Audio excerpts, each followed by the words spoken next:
লেবাননে সামরিক আগ্রাসন বৃদ্ধির জেরে ইসরায়েলের প্রধানমন্ত্রী বেনিয়ামিন নেতানিয়াহুর ওপর তীব্র ক্ষোভ প্রকাশ করেছেন মার্কিন প্রেসিডেন্ট ডোনাল্ড ট্রাম্প। স্থানীয় সময় সোমবার দুই নেতার মধ্যে বেশ উত্তপ্ত ফোনালাপ হয় বলে জানিয়েছে মার্কিন সংবাদ মাধ্যম এক্সিওস। এ সময় ট্রাম্প নেতানিয়াহুর উদ্দেশ্যে অশালীন শব্দও ব্যবহার করেন। দুইটি সূত্রের বরাতে এক্সিওস জানায়, এদিনের ফোনালাপে নেতানিয়াহুকে উন্মাদ বলেন ট্রাম্প, তার বিরুদ্ধে অকৃতজ্ঞতার অভিযোগও তোলেন। সেই সঙ্গে বৈরুতে হামলা চালানোর ইসরায়েলি পরিকল্পনায় আপাতত রাশ টেনেছেন তিনি। একজন মার্কিন কর্মকর্তা জানান, ট্রাম্প নেতানিয়াহুকে বলেন, লেবাননের রাজধানীতে বোমা বর্ষণের হুমকি বাস্তবায়ন করলে আন্তর্জাতিক মহলে ইসরায়েল আরও বেশি একঘর হয়ে পড়বে। দুইটি সূত্র জানায়, ট্রাম্প নেতানিয়াহুকে মনে করিয়ে দেন যে তার সাহায্যে ইসরায়েলি প্রধানমন্ত্রী এখনও জেলের বাইরে আছেন।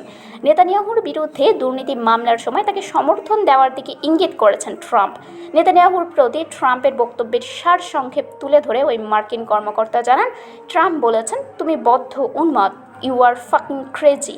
আমি না থাকলে তোমাকে জেলে পৌঁছতে হতো, আমি তোমাকে বাঁচাচ্ছি। এখন সবাই তোমাকে ঘৃণা করে, এসবের জন্য সবাই এখন ইসরায়েলকেও ঘৃণা করে। এই আলোচনা সম্পর্কে অবগত দ্বিতীয় এক সূত্র জানায়, ট্রাম্প রীতিমতো তক্ত বিরক্ত ছিলেন। এক পর্যায়ে তিনি নেতানিয়াহুর ওপর চিৎকার করে ওঠেন, তুমি করছোটা কি? ওই মার্কিন কর্মকর্তা বলেন, সাম্প্রতিক সময় ট্রাম্পের মনে হয়েছে নেতানিয়াহু মাত্রাতিরিক্ত ও অহেতুক আগ্রাসন দেখাচ্ছে। শারমিন শিমু, বরেন্দ্র টেলিভিশন।